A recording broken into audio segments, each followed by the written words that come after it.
আসসালামু আলাইকুম সবাইকে, কেমন আছেন? আজকে সকালে সকালে একদম খাবার দাবার নিয়ে আজকের ভিডিওটা শুরু করছি। এই যে আজকে খাচ্ছি ভুনা খিচুড়ি, একটা ডিম পোস্ট নিয়েছি, বেগুনি আলু নিয়ে, আর নিয়েছি আম্মুর হাতে খুবই মজাদার আমের আচার।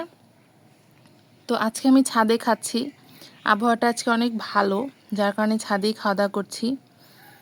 তো খাওয়া দাওয়ার পরে দেখাচ্ছি আজকে সারাদিনে কী কী করছি।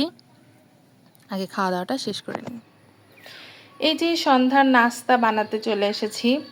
এখানে হচ্ছে চিকেন ফ্রাই করবো, আজকে স্পাইসি চিকেন ফ্রাইটা করব, যার কারণে ম্যারিনেট করে ফেলতে হবে। এখন দুপুর 2টার মতো বাজে, আর এটা যেহেতু আমি সন্ধ্যার পরে বানাবো, তো এতক্ষণ ম্যারিনেট করে রাখলেই এনাফ।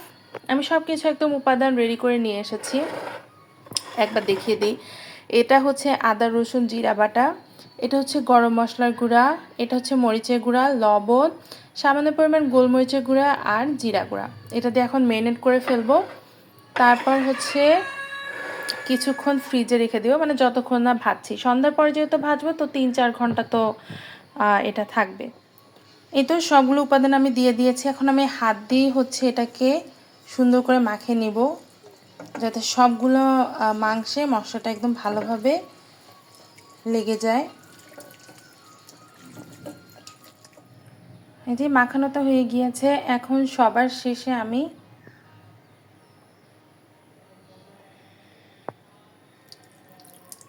সয়া সসটা দিলাম, এটা দিয়ে একটু ভালোভাবে মাখিয়ে নিব। আমার ম্যারিনেট করা একদম ডান। তো আজকে আমি যে 2টা সস ইউজ করব, একটা হলো হট টমেটো সস আর একটা হচ্ছে লাল মরিচের সস। আর আমি মিষ্টির জন্য একটা মধু ইউজ করছি। মধুটার জন্য মানে মধুর ফ্লেভারটা আমার অনেক ভালো লাগে, যার কারণে এটা ইউজ করছি। তো এখন এটা আমি কিছুক্ষণ রেখে দিব, ফ্রিজে রেখে দিব, অ্যান্ড দেন আমি ভাজার সময় আপনাদের সাথে আবার শেয়ার করব। এই তো আজকে দুপুরে খাবার, কচু ভর্তা, আর সাথে হচ্ছে আমার খুবই পছন্দের মাছ ভাজা।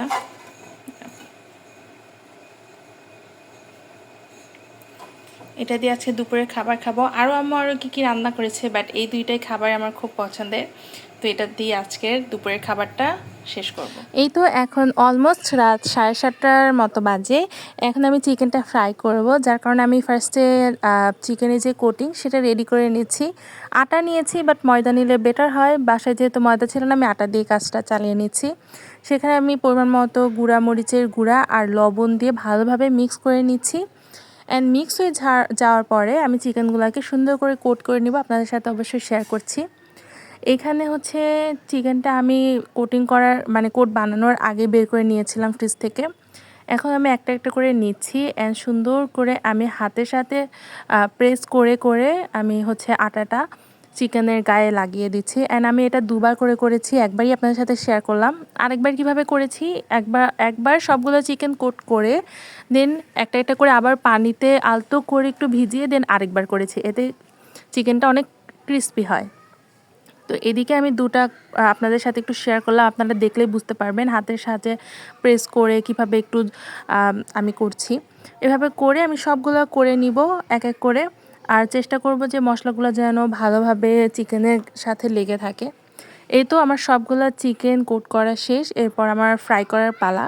অ্যান্ড ফ্রাই করে আমি কিছুটা একদম নর্মাল ফ্রাই হিসেবে রেখেছি, আর কিছুটা আমি সস দিয়ে একদম স্পাইসি করেছি। যেহেতু আমার কাছে 2টা স্পাইসি সস ছিল, সেটাকে আমি কাজে লাগিয়েছি।